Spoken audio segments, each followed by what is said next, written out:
What you call that noise? The XTC Podcast. XTC-Limelight.com. What do you call that noise? What do you call that noise? Is it that time already? This is the 50th episode of What Do You Call That Noise, the XTC podcast, and it feels like we've only just begun. If you're new here, welcome. If you're an old hand, welcome back. This is the place where we've heard Andy Partridge say, I can't think what that piece of music's called. The bum, bum, bum, bum, ba-la-la-la-la-la-la-la, bum, bum. You know what I mean? Yeah. Kind of spooky music. where we've heard Colin Moulding say, I think there are people who are not themselves most of their life, and I like to think that they eventually do become themselves. But it's, it can be a bit of a struggle to conform to what society wants of you, you know. It's a battle. where we've heard Dave Gregory say, There was always plenty, there was almost like an embarrassment of riches there. You know, it's too much choice. Sometimes you can have too much choice. That's one reason why the album's a double album. We didn't feel comfortable about throwing anything out. and where we've heard Terry Chambers say, I think the isolation of actually coming from Swindon was a little bit of an advantage for us in as much that it made us a little bit different from the rest. That's in addition to visits from Stephen Wilson, Jen Olive, John Leckie, Jasmine Villette, Hugh Padgham and the Bishop of Leeds, Pat Kane, Nick Haywood, Brian van der Ark, Chris Butler, Martin Newell, Stuart Lee, and many, many more fans, friends, and famous folk besides. Hello, I'm Mark Fisher, and you still haven't got rid of me. Sorry about that, but not sorry to say that today we're going back to the formative years of XTC in the company of Ian Doser, who was in Swindon's first punk band, the Aggravators, and has been sharing his memories of XTC and others in a book called A Big Fish in a Small Puddle. And with him in this conversation is his drummer, Lee Moulding, who has a lifetime of memories growing up as a child of XTC. That's coming up in a minute. But first, let's hear some of the sounds you've been cooking up. And this month, it's the turn of Beth Link, who is going to welcome us to her happy place. What do you call that noise? Hiya, Mark, and hello, fellow XTC fans. My name is Beth. I live in Ohio, and I've been an XTC fan since 1995, when a friend of mine turned me on to Oranges and Lemons. Of course, I fell in love instantly, and I've been a fan ever since. This is a song I wrote called My Happy Place. So far, it's an instrumental, but I'd absolutely love to have professional musicians add lyrics, bass, drums. I think it could turn into a pretty decent little tune. So on the outro, I hear in my head a really cool guitar solo that slowly fades out, sort of like Andy's lead on My Land is Burning. I think that'd be super, super cool. Anyway, here goes nothing. Thank you, Mark, for this opportunity, and thank you all for listening. Press play now.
What do you call that noise? Lovely. Thanks, Beth. And if you fancy taking up Beth's offer to work on the track further, get in touch with me and I'll put you in touch with her. You can get me at mark@xtclimelight.com. And that's also the address you can use to send your XTC inspired music. Although I have to say there is a long waiting list ahead of you, I'm afraid. The podcast couldn't happen without the generous supporters on Patreon, who we all owe a tremendous debt to. If you like what you hear and there's 50 episodes to choose from, you'd like to join them, I'm sure. And it's very straightforward to do that. Just pop over to patreon.com/Mark Fisher and decide on your level of support. There are 3 levels, and if you opt to be a knight in shining karma, I'll read out your name at the end of each episode. What do you call that noise? Today we're going into deepest Swindon to meet 2 musicians with a fascinating backstory.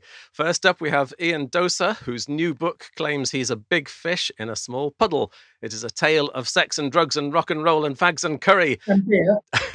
And it's a memoir of Ian's time as a guitarist and singer on the Swindon music scene, notably with his band The Hamsters from Hell, and also with Swindon's first new wave band, the Aggravators, who supported XTC.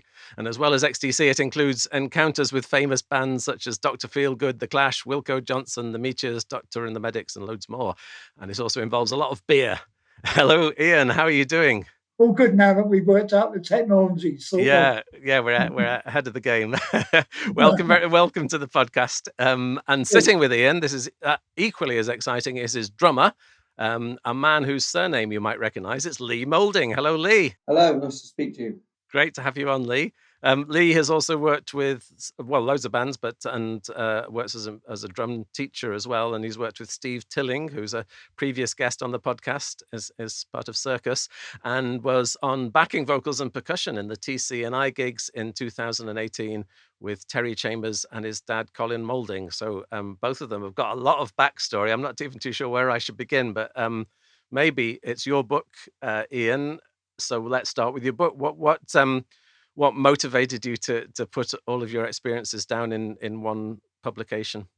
Many years ago, about 2010, 2011, a few people I was telling different tales to suggested I wrote a book. And I did put some notes down, some headers, and but never got around to filling in any details. Then when COVID struck, I just put a couple of stories up on Facebook, and people liked them, put a smile on people's faces, lightened up a boring day. And then my co-writer, Ellis Bird, who used to live in Swindon in the 80s, but has been living in various states in the US since then, contacted me. He's written dozens of books and said if I wanted to write it down, he'd put it together, so as it's readable. And eventually we got there. After discovering that my feeble brain was better than AI programs. But actually, you talk about a feeble brain, but there's just loads and loads and loads of detail that is the sort of thing that I personally would have forgotten. But it seems, there's a few details that you admit to forgetting along the way, but there's loads of very precise memories. Does your memory work particularly well? Or did all these things come flooding back as soon as you started writing about it? Yeah. It was one thing would remind me of something else, and I'd jot a note down and then fill out the details as I was going along. And Ellis did a lot of research for me, which helps. And band members, past and present, friends who were involved in the individual situations and everything. It's a bit of a collaboration over a decade and a half, and we got there in the end. And it's getting good response from what I can see. Yeah. It's going. I was just looking at some of the comments already on Amazon that are hugely enthusiastic, and I've been enjoying reading it. And to give people an idea, particularly from an XTC point of view, you were at exactly the right age for the birth of XTC. You were sort of a teenager in the mid-70s. And I think your first connection is, tell me if I'm wrong, but I think your first connection to the band was through Barry Andrews. Is that right? Yeah, me and Barry went through the same school system. He was 2 years above me in school. So we, passed by. But then when I was in my mid-teens, due to music, where we became friends. And then when I started playing myself, he was encouraging. He got me my first ever gig. And that was shortly after he joined XTC. And through Barry, I got to know the rest of the band members. That was a tremendously exciting moment in music history because you've got that sort of combination of the, I don't know, if you, the sort of pub rock, bluesy, Dr. Feelgood kind of music, but then also the energy of punk that was coming in. What was the sort of atmosphere around Swindon at the time? Was it sort of trading on all of that? Yeah, I mean, Swindon was actually one of the first outposts of punk outside London.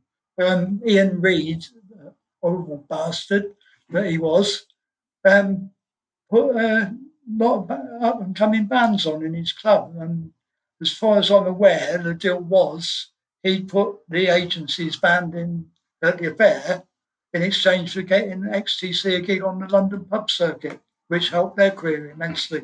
You supported XTC, but you also saw them live, I think, loads of times. What sort of impression were they making in those days before they were signed and before they were a professional band? I thought they were really good. They blew me away within a few songs. First time I saw them, those few songs were the opening ones of White Music. Mm-hmm. About the time they were signed, they played a gig at Swindon Oasis Leisure Centre. It was put on by Swindon Viewpoint, the local cable channel. And that's where I met some women from London at a gig. And this was, as far as I know, XTC's first travelling bands. They made bands in pubs in London who started travelling around, following them around. I was in the wings as a child on that Oasis gig. And I'm fascinated, Lee, what are your memories of that time? I mean, how good are your memories from that time? Because you're obviously very, very, very young. Well, yeah, not too good. I think I was more interested in Star Wars figures. Yeah. I have very vague recollections of, being stood to the side of the stage watching that play. Other than that, it was just kind of Dad not being home, really. Because it's a difficult question, isn't it? Because the question I'm tempted to ask you is, what was it like being a child of someone who was in a modestly successful and very busy, certainly, rock band? But you don't know anything else, do you? That was your life. Yeah, it was certainly in the early days. It was just Dad not being there, and that was kind of it. And it wasn't until, obviously, when they stopped touring that we spent a lot more time at home. Yeah. And how you would have been still quite young when they stopped touring, 1982, would you? Yeah, absolutely. Yeah, I would have been. I'd been 8. Yeah, so that's ideal time to see your dad again. Absolutely, yeah. And did you go through a kind of rebellious phase of that most kids go through, of sort of wanting to have nothing to do with your dad? Nothing in your case, it would be nothing to do with bass guitar or nothing to do with music, or were you I don't know, proud of what he was up to? No, absolutely. As it was in my sort of early teens, I was I think it was just kind of what would be the music that would be furthest away from what your parents were into. And, I grew up sort of listening to, obviously I loved the Kinks and the Beatles and everything as well. But I was into rap. I was into Public Enemy and all that sort of in my early teens, sort of growing up and as a rebelling against my parents sort of thing, Going normal. And did you have a sneaking suspicion for XTC, or I mean, you might not? Oh, well, actually, you've been in the TC&I gig, so I presume you came around to a point when you actually liked the music. But what was your? Did you listen to what your dad was producing? Yeah, I did, but it was kind of I would sort of explore my dad's taste in music more. Yeah. My dad and I were huge, massive Kinks fans. Yeah. And obviously the Beatles. He introduced me to Frank Zappa and Captain Beefheart, that sort of side of things, and it was more kind of exploring that kind of his taste as well. And it often seems to me that actually Ian could answer this question as well, but it often seems to me that successful musicians have often got musical parents because you're in an atmosphere where playing music is normal, and maybe they encourage you to have lessons or whatever, or teach you a few tricks or whatever. Do you think that influenced you? That just having music in the air was influential you in becoming, well, for the two of you, it's definitely true. I don't know about Ian's parents. My mum had apparently recorded a song singing in what would be the musical equivalent of a photo booth. Right. And that was the only musical connection in any of the family, from what I know.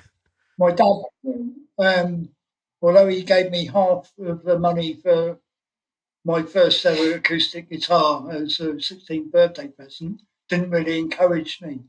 As a matter of fact, he ended up throwing me out of the house due to my liking for the rock and roll lifestyle, and booze, women, and making lots of noise, which disturbed not only the neighbours but the two council estates away. I had a big wall of Marshall amps, drum kit, in my dad's bedroom. It's my bedroom band, which is mentioned in the book, which somehow became Swindon's first punk band. But no, I never really had. My mum, my parents split up when I was 11, and I met up with my mum again shortly after I'd started gigging. She seemed quite encouraging, but no, I had no real support from. I had more support from Lee's family than I had from my own. Myself and Lee first met when Lee was about 3.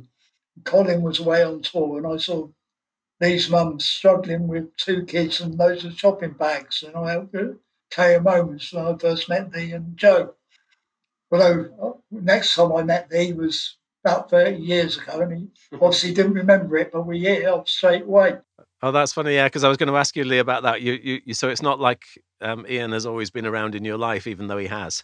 Yeah, absolutely. There was obviously we met in that instance when I was a toddler, but there was a long time after that where we didn't really see each other at all, really. And it wasn't until I was sort of exploring the Swindon music scene and sort of going to pubs and all that by myself, because my parents wouldn't really go out into town, really, because we lived just outside Swindon. So I was sort of, just venturing out into Swindon on my own, going to gigs on my own, and obviously girls were a big attraction. Just going to venues, meeting musicians and stuff, and that was when I sort of hooked up with Ian again, And you can explain, Lee, because for people who don't come from Swindon, the name of Ian Dosa, I don't think has travelled very far. But what is Ian's significance within Swindon itself? Oh, he's a legend. I asked my dad what it was like playing with Ian on the same stage, when he was in XTC in the 70s. And he said, well, nobody wanted to play with the Aggravators because they were so good. They'd blow everyone off stage, And he said, we didn't really like playing with them because they were so good. Of course, after then, the Hamsters from Howe were on the scene, and they've been going so long. They're an institution. Mm-hmm. Pretty much, you cut your teeth with the Hamsters from Howe, really. And, if you can play with the Hamsters from Howe, you can play with anyone. And why is that? Just purely because every gig is different. Even though you might be playing the same songs, every gig is different. And you're given free rein, really, to go on a jazz excursion if you wish, and it's just you have to see them to believe them. And where does that come from, Ian? Because there are some people who just do like the chaos of the live experience, or the life of the live experience, if you like. It doesn't have to be chaotic, but where do you think that comes from within you, not wanting to do, I don't want to put words into your mouth, but, not wanting to do the most polished thing, but to do the most exciting thing? Part of this, we're all getting old and senile and can't remember how we played this song. Yeah, but you've always been like that. At times, the Hamsters and I has been a pure jam band, yeah. We pick people up, they'd be playing at a jam session in the pub at lunchtime, and they're playing with us in the evening. So it's, we just had some songs are pretty much the same every time, but others are just a real loose jam. And it's just evolved that way. most of the band have been in it for 39 years now since our first gig. And Lee was a big part of it on and off for the last 25 of them. But as me, keyboards player, lead guitarist and harmonica player, have been there since we started in 1985 as the Hamsters and Hell. Kev Deegan, the keyboards player, has been playing me for a few years before that, the previous band. Yeah, it's a necessity. I knocked up a 10-piece band after hours drinking session in a pub. Went to play one of the most professional venues in Bristol, totally jamming it. And the sound man at the end of the night said if he wants skin, he would have paid us for doing the job.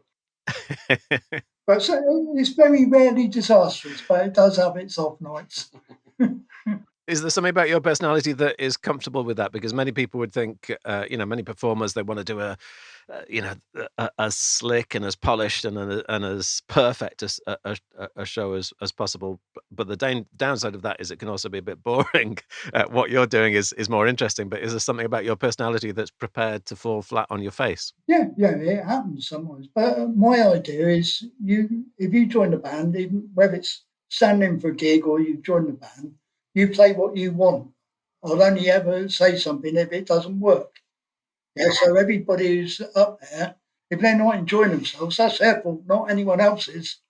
Most people say, like, Dave stood in with us for what was going to be our farewell gig and still sits in with us occasionally now. John Bucket, who same helped us out for the gig and stayed for over 10 years.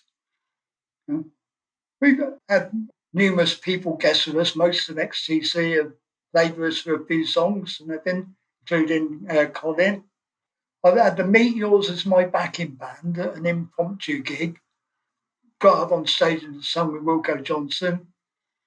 I just enjoy getting up and making an ass of myself, really. I'm not a very good singer. I'm not a very good guitarist, but I write most of the songs, so I put a steady rhythm down. Everybody else adds their bits to it. But when I'm comfortable with what's going on behind me, on a good day, I can probably be one of the best frontmen you'll ever hear. We'll see. I think somewhere in the book you describe Lee as being one of the best, or the best drummer in the area. What is it that Lee brings to your band? Individuality. Youth. Youth. We always have young, good-looking drummers. Probably hide them away, otherwise they get all the groupers. Well, I most certainly ain't. Lee, what's it like to play in a band that has that?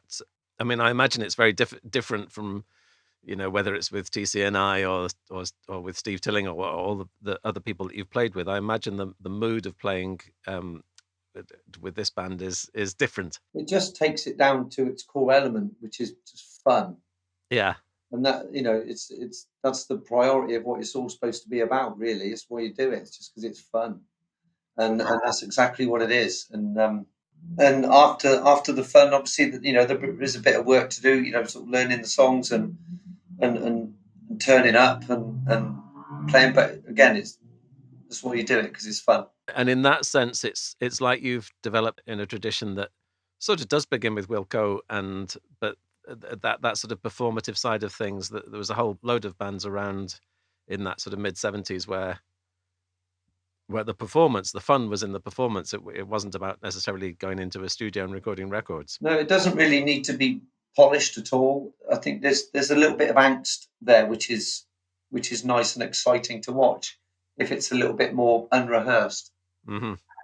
And obviously, I've done the other end of the scale, which is everything has to be pinpoint accurate, and I don't find it as fun. Squid I saw not long ago, and what was fantastic about Squid is that you could really get a sense of all the different musicians in the band listening to each other and moving in whatever direction they were going that night. So although they were playing the songs, it wasn't, they weren't sort of completely improvising. There was a sense of listening to each other, and I think that must be what you get in that situation. It's testament to all the musicians in the Hamsters from Hell. Really, they all are exciting to watch, and they all bring an element to it, which is great, and it works. It's exciting. Ian, as Lee just said, there was that feeling among XTC that they didn't want to be blown off the stage by you and what you were doing. But from your point of view, was there something different that XTC were doing, which did set them apart and did make them, if you like, more professional or more, more operating on a national scale or international scale? They were the outstanding band locally. I never realised how big they were going to become. They were just a very good local band when I first heard them that. But yeah, every person in there was a great player. Andy and Barry bouncing off each other because some of that was jams. Mm-hmm. Yeah, that was an inspiration to me. And I was playing bass in the first couple of bands I was in. So Colin sort of became my mentor. He's given me lots of encouragement and tips and everything. It's just getting to know a nice bunch of people who you really looked up to playing wise and everything. I had some really nice evenings out with them lot. Took me out on the odd gig with them and everything. Till Mr. Reed got his nose in, he hated me and I hated him. I still do. I'm sure if he's still about, he still hates me. I think I might have won over the members of XTC with that because I could say what they couldn't. Yeah, legally you can, yeah. Well, I think Terry, because he wasn't subject to all the nasty end of things, there's a podcast from the last fan convention, which I think you were part of, where he said about Reed and his briefcase and banging Dennis Steveridge's head on the floor. It's very funny that, yeah. Well, I remember a similar story. Just when I was on the tour supporting Barry Andrews when he left XTC. We had to go to the office to get some more of the sheets of all the info of the gigs and everything. After my bass player at the time had wiped his bum on the previous ones as we were going across the 7th. I've read that story. I think leave that one to the readers. And so we're in Reed's office and Dennis Beveridge was there, and Dennis had to sort out nastiness from the previous night's gig, not caused by the bands at all. And he'd fallen asleep. And Ian Reed, kick Dennis, he's fallen asleep again. No consideration whatsoever. He sent Dennis out to do his dirty work because he couldn't be bothered. And then most because Dennis has been awake for 24 hours and fallen asleep in his chair in the office. But at the same time, I get the impression that as you've already said, actually, that the affair was without that as a club. I don't know what would have happened instead, but it sounds like it was a really exciting venue to be at in those days. It was. Give Ian Reed credit where it's due. Yes, he turned that place in somewhere on the live map. There's another bigger venue, the Brunel Rooms as well, which XTC used to play at quite a lot before I knew them. They were putting on the bigger gigs because they had 3 or 4 times the capacity. But for a good year and a half, I'd say, Swindon was definitely on the map. So I got the support of Clash, XTC, the only ones, although that wasn't in Swindon, the only ones. Band called the Killjoys, which is Kevin Rowlands from Dexter's Midnight Runners, and a few others. There's a band called Aggravators, which EMI had just signed for loads of money, and we blew them off stage. Which probably didn't go down too well, the EMI people. Did you always conceive of yourself as a live band, or did you have ambitions to go into the studio and go down the route that those other bands got? Would you have liked to have got a record contract and done that whole thing? Probably initially, yes, but I started gigging at the age of 18, and by the age of 20, I was totally disillusioned with all the business side of it that I encountered as an outsider and just never had any interest after that. We did get offered a record deal in the mid-80s with the Hamsters from Hell, but it was going to be a one-off single that wasn't even one of our own songs. So I suspect the person in charge of this label probably had the owner, rights for the song. And it was just 15 minutes of fame and no money, so I didn't bother. Yeah, I'm just wondering, it's making me wonder whether, Lee, that you've learned a few lessons from your dad in terms of the exploitation of the record industry. Have you been cautious from that point of view? Yeah, absolutely. There were big courthouse wranglings and things going on with regards with XTC. So I was always quite wary anyway. A lot of the industry people that I met, along with a few exceptions that were lovely, most of them that I met were just not very nice people. Mm-hmm. I could kind of sense that even as a young child, Yeah, so I did have a preordained not resentment, that's a bit strong, but I was very wary of the business side of things. Still am. I think the onslaught of the internet, there are some very bad downsides to it as a musician, but I also think there are some very good sides to it. In the sense that you can get your music out there if you want to. Yeah, absolutely. And I think, it totally bypasses the need for labels, and people should explore a bit more, I think. And what it suggests to me as well for both of you is that that you've managed to keep music central, not business central or fame central. You've it's the love of music is the reason that you're doing it. Absolutely, and it's very different growing up, wanting to make it big in a band. And it's not possible now. I don't think wanting to play your own stuff and not being part of the machine. I don't think it's possible now, really. So it's obviously a good idea to, get your website up and go in and just do your own thing and hope people like it and use live gigs to put the word about, really. I'm intrigued to know, as a drummer, have you learnt, or what have you learnt from Terry Chambers? I mean, you've been on the same stage as Terry Chambers. How do you rate him as a drummer? He's I suppose the drummer that you grew up with, literally grew up with. Yeah, when I was very small, I used to have a little go on his kit and what have you. But it was kind of, again, it was that thing where I'm going to completely ignore what my father does and rebel and go and do something else. So when I'd done my sort of rap rebellion, as it were, the Who, the Beatles, I would concentrate on those drummers, really. I'm a bit of a fad follower, I suppose. I was into the whole Manchester thing. When that happened, I was the grunge thing was a big thing when I was in my teens. And there's a couple of drummers from the grunge period that I absolutely love. Matt Cameron from Soundgarden, he was a big influence on my drumming. Yeah, and I'm just thinking that the Manchester thing in particular, there was that sort of really interesting collision between effectively what I would call disco and the sort of the indie sounds that came together. So the rhythm was crucial there, wasn't it? It was putting people on the dance floor. Stone Roses, Rennie from the Stone Roses, he was also a big influence. Mm-hmm, mm-hmm. And Ride from Oxford, I used to really like what they did as well. Yeah. And did you feel though that you were able to step out and put your own stamp on things? Yeah, absolutely. Yeah, it was. I mean, you can only play what you like playing and what you want to play. So it was very much an amalgamation of everything that influenced me. Drummers. Before Lee, we had a drummer who used to use a lot of artificial stimulation. So we say, yeah.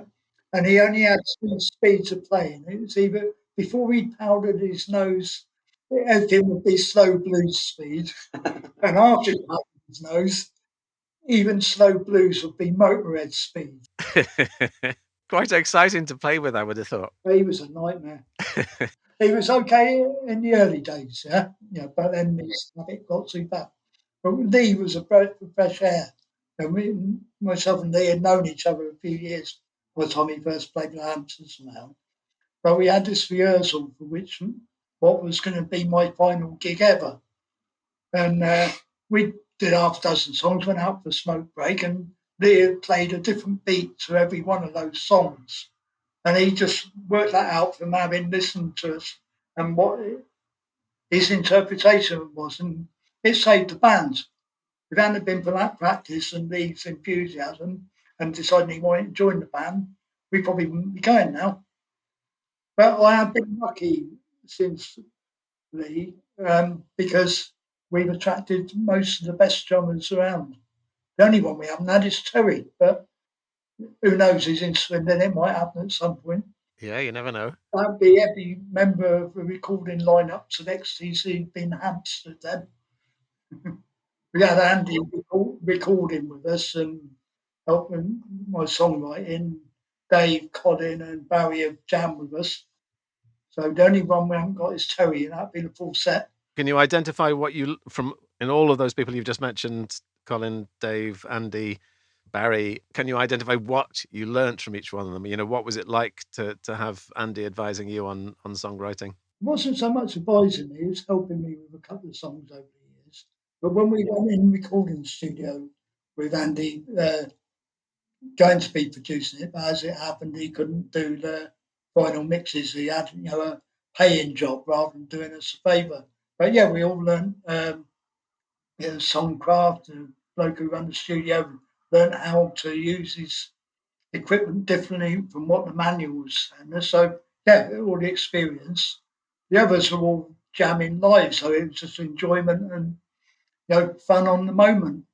Didn't really actually learn anything because we never rehearsed together or anything. It was just totally spontaneous. I'm just thinking back to those support gigs you did for XTC, and whether well, let's leave it open about whether or not you blew them off the stage. But that must have been for you to be in those audiences early on in whatever it was, 1977, 1978. I'd imagine audiences were particular. I mean, I'm a couple of years younger than you, so I was probably not going to gigs until maybe 1980 or so. I imagine my impression is that it was, great and exciting to be young and in a gig in that era. Yeah, I remember. I think it was Lee who told me that Colin had thought we'd blown XTC up stage at first gig we supported them in the Rochester Castle pub in Stoke Newington. And I can remember the two bands being sat round. XTC invited my band, which was called the Burgess at the time. There's a few of us from the Aggravators still in it. And they said, I don't expect any response. No one ever gets up and dances or anything here. We had the place up dancing. And they were apparently worried that they wouldn't be able to follow on, but they went down in a storm. All they needed was someone to warm the audience up. There's no doubt that they were going to be great after us being okay. We weren't anything musical, just a punk thrashy band. But by the sound of it, you have always been good at getting the audience up and dancing and giving people a good time, whether it's, and then they can go to the next level. Yeah, it's the first gig I ever done. It was a bit cramped on the stage, so after about 10 seconds, I jumped out on the dance floor and started, bouncing about amongst the audience while I was playing the bass and never looked back on that bit. Mm-hmm, mm-hmm. Nowadays, I get a bit old and decrepit and don't bounce about so much, but audience participation, if you stare at your shoes, the audience will. You look them in the face and, same as I do, make some inappropriate comments over the microphone every once in a while, get their attention. If the music's good as well, which is generally the Hamsters smell, you get good response. That's brilliant advice, actually. And you just learned that on stage then, but through the process of doing it. Yeah. Yeah. I got no formal training whatsoever. As Lee has mentioned about the other members of the Hamster Smell, I'm probably the worst musician in the band by a mile, but it's my ideas song-wise, and everybody puts their own bit to it. And I'd say that a lot of the band members, past and present, have been some of the best in the area on their instruments. It's just been, you catch the right person at the right time, really. Just talking to you, it strikes me that you're not well, tell me whether this is right. Off stage, maybe you're not an extrovert, but on stage you can become an extrovert. I can be very quiet, or, if I'm in company I feel comfortable with, I'd probably still be the life and soul of the party. But sometimes I'm a miserable soul who sits there drunk in the corner and don't speak to anyone. In the world of XTC, you were just at the perfect time to watch that band get signed, do their early gigs, do their first albums, and so on. And I think from your book, I know that you were hearing material from Go 2, for example, before it had even been recorded. That it must have been an exciting time to be following that story as it happened. Yeah. It was everything was spontaneous. There was very little that was already planned in our interactions, but we all just hit it off straight away. So I remember going to a party at Colin's parents' house. Used to go around Andy's various places. I mean, Colin was really the one I saw the least due to him having a young family. And Terry, if we bumped into each other, we generally have a few beers, whatever. And Barry, I spent an awful lot of time with till he moved out of Swindon, about 1980. And Dave, I didn't really, we've always known each other since before he joined XTC, but it's only probably last 15 years since I've been living out in the town centre area. And he lives quite close to me. We bump into each other in the supermarket. So he's the most recent one that I spent a bit more time with. Well, it's very occasional. I've become a bit of a recluse in the last few years. Because I suppose Barry was the first of them that you knew. Did you take sides when the whole thing exploded and Barry left the band? Not at all. No need to. They were adults. Yeah, they probably got a bit niggly. I don't know because I read some things and heard some things on podcasts which showed how bad the situation was between Barry and some of the others, particularly Andy. But I never experienced it myself. I don't remember Barry ever saying anything apart from being frustrated about he had all these songs and most of them didn't end up on Go 2. Mm-hmm. But you see the bigger picture, it's quite understandable. Really, you got 3 songwriters. No one's, apart from Andy with his world dominance thing, which I never experienced firsthand either. It's funny with Barry because his keyboards were a defining element of the XTC sound on those first 2 albums, but he was actually only with the band for a couple of years. He was in and out, really. It was just like any of the band members that you've worked with over the years. Because that was the time where I probably saw him play most live, because after Barry left, Dave joined, they really took off in a big way and was on tour most of the time for a couple of years. So, I didn't see him play as often. And Barry, yes, obviously is quite a big part of XTC in the time I was going to see him live. But if you look at the bigger picture, it's blink and you missed him, wasn't it? When you knew him at school, was he an impressive musician, even at school? Because I remember him telling me that he used to play the school piano and that sort of thing. He was one of the influences that inspired me to play. Yeah. I never played keyboards, but watching Barry play a couple of times at school concerts with a band playing his own compositions, I suppose very proggish, but it did seem like it was jammed to a certain extent.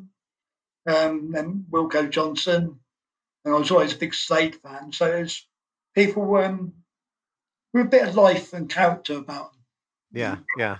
People used to say that they'd go and see XTC just to see Terry Chambers play because he was such a sort of energetic drummer. But Barry on stage was also for a keyboard, a very dynamic presence. Yeah. Oh, I'd always be watching Terry. Yeah.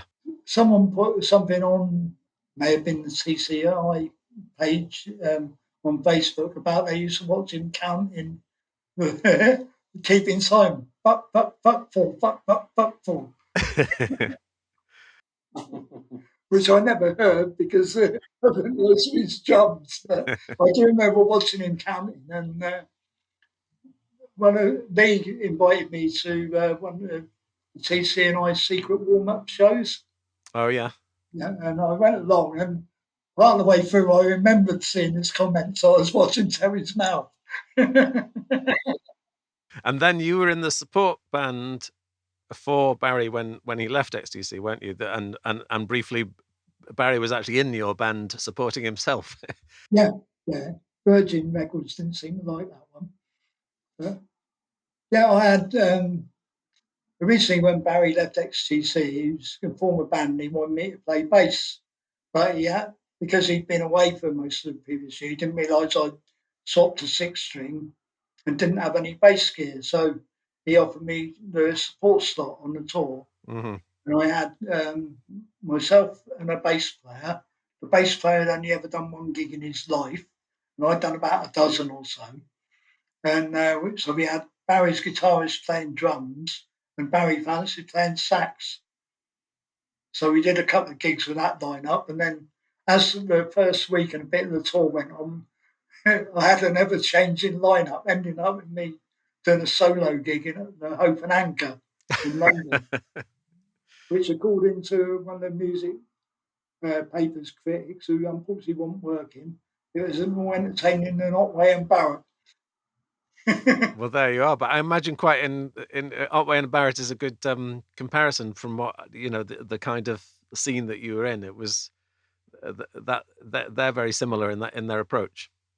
Yeah. I supported John Otway doing a solo gig a few weeks ago.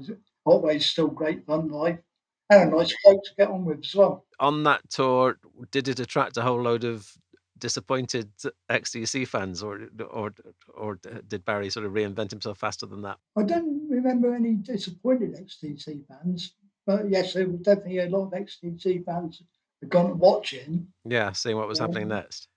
Yeah, because he was doing pretty much all his own material from what I can remember. Mm-hmm.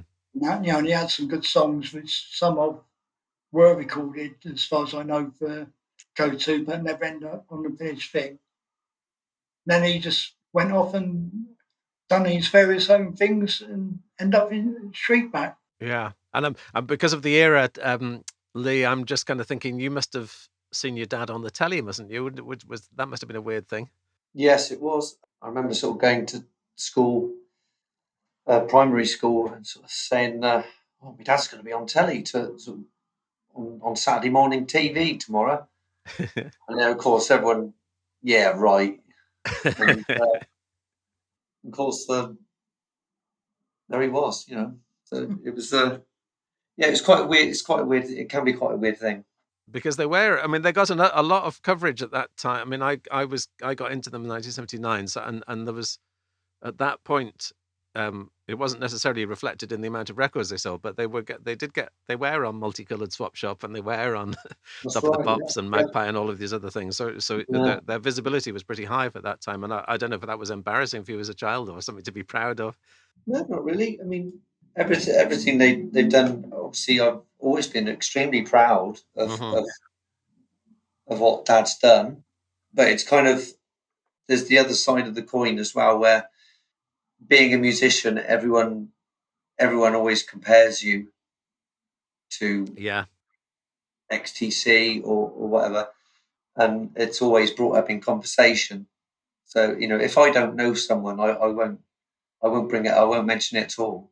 No, I can see that. Yeah, I do try and sort of steer away from that conversation and being likened to or compared to my dad. I just try and steer clear of it, really.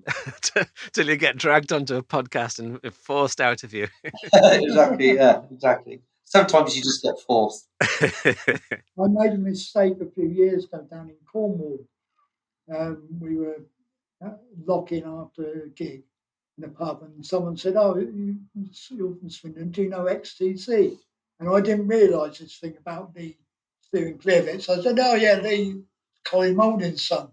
And that was it. Lee got chased around the pub and 20 questions for the next couple of hours and grabbed me by the throat and said, "Don't you ever fucking say that again."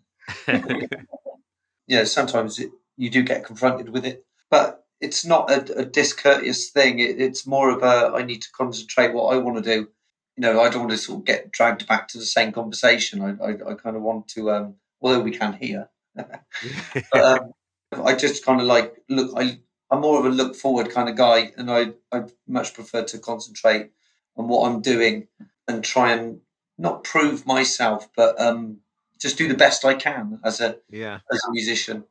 Yeah, and it is interesting looking, at people who are sort of real major celebrities. So, someone like Rufus Wainwright, or there are various people who've managed to, or Stella McCartney, sort of reinventing themselves in a high-profile way, but still managing to do the thing that they want to do in their own terms. But for all of them, I think there's a point when they have to sever themselves from the expectations and just prove themselves and do it in their own terms, isn't it?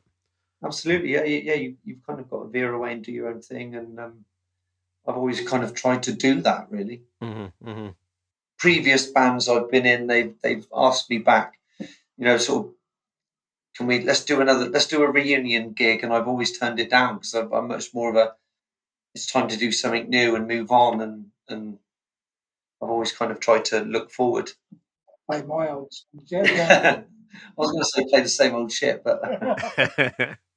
And what are your memories, Lee, after the period that we're talking about? Because you were given, for all that we're talking about, you were given some tremendous opportunities, I think, to go to recording studios or go around the world or whatever. What other experiences did you have as the child of someone who was in a pop group? Obviously, I was very fortunate I got to go to a lot of different countries and meet some famous people and go to some recording studios. Going to New York was always a big event. I think I've been sort of maybe 5-6 times to New York. And we lived in Los Angeles for a few months while Dad was recording. I think that was the Oranges and Lemons, I think. Mm-hmm. So, yeah, I was very, very fortunate, really. Obviously, the XTC tour with the Police. Oh, yeah, of course, yeah. I obviously met Sting and the Beat and all that, and played doubles on a pinball machine with Sting when I was a kid. But yeah, little things you remember, and I remember the little trip to Canada to record the Casby show. Yeah, we did the Dear God performance. You just remember little trips, and that sort of time when obviously Andy was a big influence. Then he was the fun uncle, a funkle. That's what he was. And so I was very fortunate. Yeah, and again, thinking about the what you do now as a musician, music and doing music professionally was just an ordinary thing for you. It was the family business. It was just what happened. It wasn't something extraordinary as it would be. The idea of meeting Sting is extraordinary for most people, but it was just part of your life as a child growing up. Yeah, there was obviously those highlights, but I've never actually been solely a professional musician. I've always, obviously having the young family, I couldn't go away touring. Mm-hmm. I have a disabled son as well, which I look after, and so there was always, you got to put bread on the table, haven't you? So I've always kind of done, I have been a professional musician, and I've been lucky enough to tour and play music and be paid for it, but I've always had a day job, as it were. Yeah. You're one of these people who likes earning money. Exactly. Oh, yeah. I don't know why. I work for the NHS now, so right. I'm funny enough a wheelchair technician for the NHS. Oh, that's pretty good. Yeah. And in that sense, how do you find playing with Ian? And is it like a question of fitting in around days off and evenings and whatever else your time schedule allows? Well, really, you have to consult the boss. That's not me. And that's no, it's neither of us, I'm afraid. Obviously, if I get if I'm lucky enough to be, I wouldn't say allowed out, but if I'm lucky enough to that she doesn't mind looking after everyone, and I can go and do my own thing, which I'm very fortunate she does a lot of the time. I'm more than happy to go out and enjoy myself. And actually, as we've been discussing with Ian, if you are playing with a band that doesn't hold great stock about playing every note in the right order and all the rest of it, then it's not like you have to do 6 weeks of rehearsal for every gig that you do. No, exactly. I mean, we at the start we did a few rehearsals, didn't we? And then it was kind of right. You've learnt the basics. Now you can expand on it, and we certainly did that over the years, didn't we? When Lee first joined, bass player, long-term bass player of the time, Nick, had started running a pub in Cirencester, about 15, 20 miles from Swindon.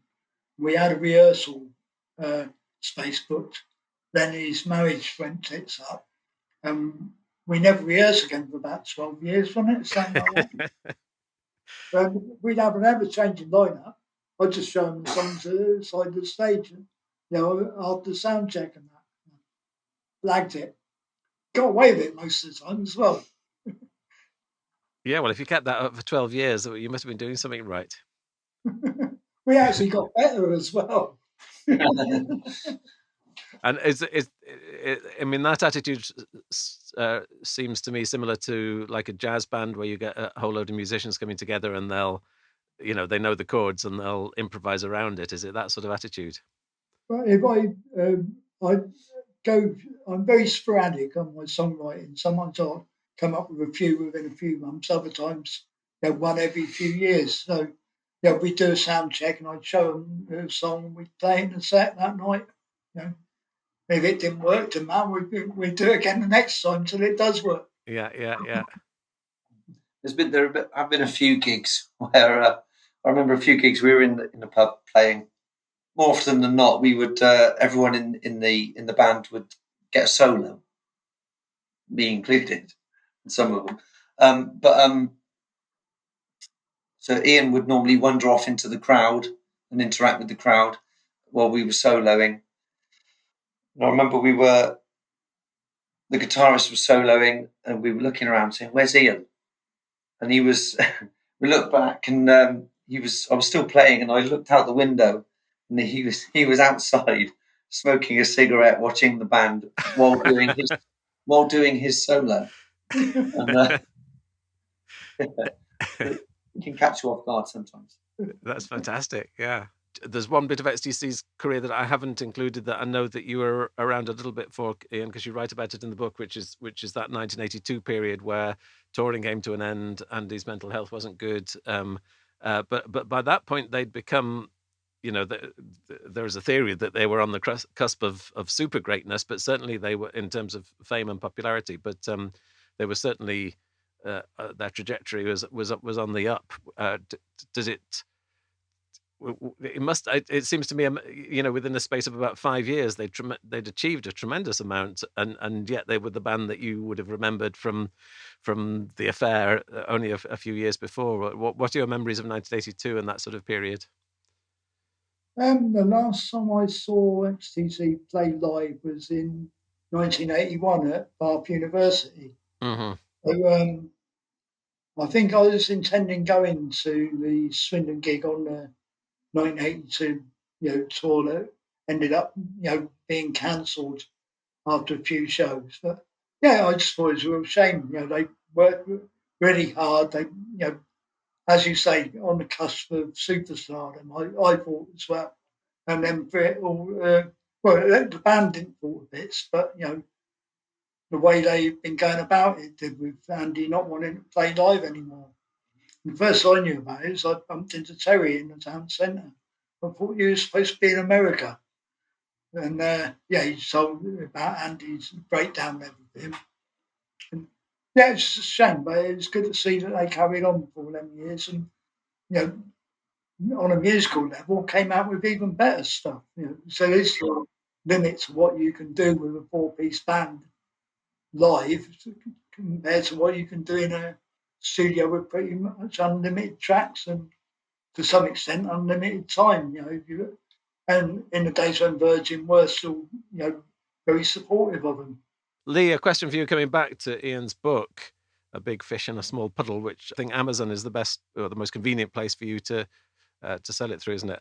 Lee, given that you come from Swindon and this is an entirely Swindon story, or stories in the plural, how do you feel about a book that itemizes all of this stuff that was going? I mean, underground is maybe not quite the right word, but it's not mainstream. It's not just generally known, but it really sort of captures a particular strand of life in a particular town that wouldn't normally get its focus on. Is it important for you that a book like this exists?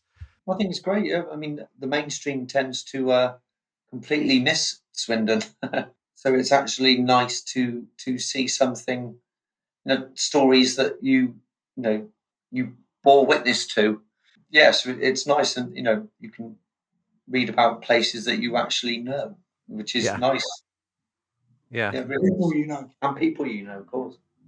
And for both of you, this could be a sort of rounding up story, but I'm just thinking about Swindon as a place, and it's something you've touched on already a little bit because of its importance in the early gigs that the punk bands were getting. But I've heard it said that Swindon is really like a northern English city that happens to be in the south or southwest.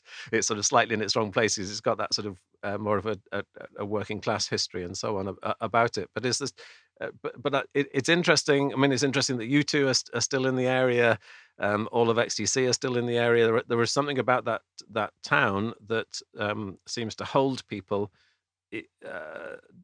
despite it not being a sort of big tourist attraction, or it's not pretty in a conventional way. Is there something about Swindon that what is it about Swindon that has its hold on you?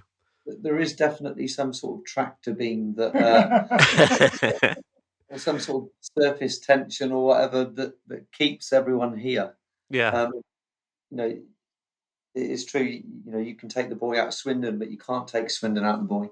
I don't know. There's just something about the place. I don't know. What do you think it is? People, I think. So I've been doing this now for nearly 50 years, and I'd say 90% of Swindon has never heard of me. Yeah. But the 10% have, most of them become good friends. So that's good enough for, I can wander in a pub and be anonymous if I want to, But, people in live music know who I am. I know who most of them are because they've been supporting mine and loads of other gigs, most of their adult lives, if not all their lives. And it's just some very nice people, lots of characters, lots of great musicians. It seems to have been when I was in my youth, even there was a retirement home, the Swindon area for 50s rock and rollers and things like that. So I played with some of them. I couldn't put a finger on it. I'd say it's more the people than the place. Yeah, and it's not. I mean, you've obviously found enough places to play live, but I wouldn't have thought there's an excess of venues and so on. But maybe I'm wrong in that. Not if you play original music. There's very few. And I refuse to play in a straight covers band. It doesn't appeal to me at all. Or as Lee said, playing everything the same every night doesn't appeal to me. Have a bit of spark, have a bit of lunacy about it. Put a real smile on people's faces. Play the songs that other people don't dare to. Because Terry was a gig of ours not long after he came back to Swindon, and he said to me after the gig, "Wow," he said, "I've never seen anyone put a full-on Hawkwind number with all the spacey effects in the corner of a pub before." And Swindon's also a great place to get to other places too. Yeah. Yes. Good transport links. Yeah. And that sense of it being by the, right on the country, but also a town, there's something to be said for that, isn't there? Absolutely, yeah. As Ian says, the best thing about Swindon is the people. I think the worst thing about Swindon is the people that run it. It's got a lot of characters in a lot of nice places. It's the same as everywhere. There's good and bad. It's exactly the same as everywhere, really. What do you think about it? You've been here. Well, I have been because that's. I guess it's why I'm asking the question, because it doesn't strike me as a. If you go in the old town, then I'm trying to be as polite as possible. If the old time has it that sort of quality and character, you think, oh yeah, I can see why someone would be attracted to this. But then there's all the sort of modern development that seems quite soulless to me and not particularly attractive. Yeah. Well, I've seen that everywhere. Yeah, it's true. Yeah, but some places have. It depends. I mean, there's the history. Some places were bombed more during the war and so on, and the expansion of Swindon because of over the years because of just because it expanded, and it seems to me it's like some towns are really immediate when you go to them because they've got Roman history or whatever it might be. But Swindon isn't as obvious as that, I suppose. No, obviously it has the big railway link here. I think that history, that side of the Swindon history, is slowly being eroded away. But yeah, it's the people more than anything that keeps me here. Obviously, I've got family, but I've got a lot of friends here, and that's kind of the main thing that keeps us in Swindon. Yes, I guess. Yeah. Great. Well, you are two of the good people from Swindon, and it's been lovely to talk to you both, and to be entertained by Ian's book and everything you've been doing. So thank you very much for chatting to us today, and hope the book does well. Encourage all listeners to go on Amazon. It's called A Big Fish in a Small Puddle, and it's subtitled The Ian Dosa Story. So thank you very much for that, both of you. Thank you, Mark. If you want to find it quickly on Amazon, you need to look for eByrd, BYRD, and the words Big Fish. Thank you for helping me book, Mark, and thanks for having us. It's been a pleasure. You're welcome. Yeah, good tip. Thank you very much. Well, thank you. What do you call that noise? A big thank you to Ian Dosa and Lee Moulding for the conversation, and to Beth Link for her instrumental. Do get in touch with me if you would like to develop that piece of music further. And thank you once again, not only for listening, but also for supporting the podcast on Patreon. And you can join those people at patreon.com/Mark Fisher. Thanks in particular to the following Knights in Shining Karma: Terry Arnott, Kevin Burt, Lorenzo Ciacci, Cale Corbett, Liam Duggan, Jamie Dunn, Jeff Farris, Evan Fish, Leslie Gooch, Mike Grafe, Robert Graham, Camille Henry, Stephen Hope, Alan Hughes, Marek Kraus, Jesper Kumberg, Robert Lawlaw, Liz Lynch, Terry Meikle, Youssef Murrah, Amy Parkinson, Mark Reed, James Reimer, Michael Sutcliffe, Steve Swift, Mark Thomas, Nigel Waller, John Weddermeyer, and Martin Whitley. And that is the end of this episode. I'll see you back for episode 51. Bye.